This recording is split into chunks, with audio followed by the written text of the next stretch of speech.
TASIMO – bu Toshkent xalqaro matematika olimpiadasi. Bu olimpiada o'quvchilarning nafaqat bilimini, balki mantiqiy fikrlashi va tezkor qaror qabul qilish qobiliyatini ham sinovdan o'tkazadi. Bugun siz ko'rayotgan jarayon TASIMOning ikkinchi bosqichi. Bu bosqichga faqat birinchi bosqichdan muvaffaqiyatli o'tgan, saralangan o'quvchilar yetib keladi. Bu esa shuni anglatadiki, bu yerda oddiy o'quvchilar emas, balki o'z ustida ishlagan va bilimini isbotlagan kuchli qatnashchilar jamlangan. Ikkinchi bosqich yakunida esa yana saralash bo'lib o'tadi.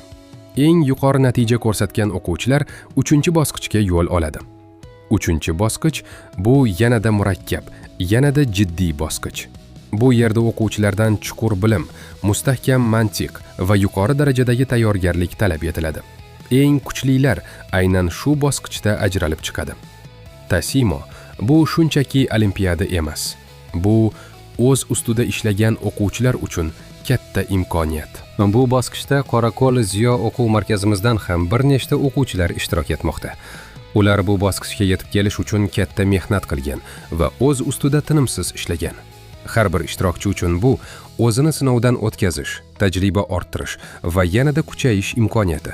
Shuningdek, faxr bilan aytish mumkinki, Qorako'l Ziyo o'quv markazimizning deyarli barcha ustozlari ham ushbu olimpiadada faol ishtirok etmoqda. Ular nazoratchi, tashkilotchi va hakamlar hay'ati a'zolari sifatida jarayonning adolatli va shaffof o'tishini ta'minlamoqda. Bu yerda baholash xolis va aniq.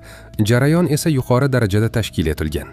Bundan tashqari, olimpiadani xalqaro darajada kuzatib borayotgan tajribali mutaxassislar, turli tashkilotlardan kelgan kuzatuvchilar ham jarayonda ishtirok etmoqda. Agar sizning farzandingiz ham shunday xalqaro olimpiadalarda qatnashib, yuqori natijalarga erishishini istasangiz, eng to'g'ri tanlov Qorako'l Ziyo o'quv markazi.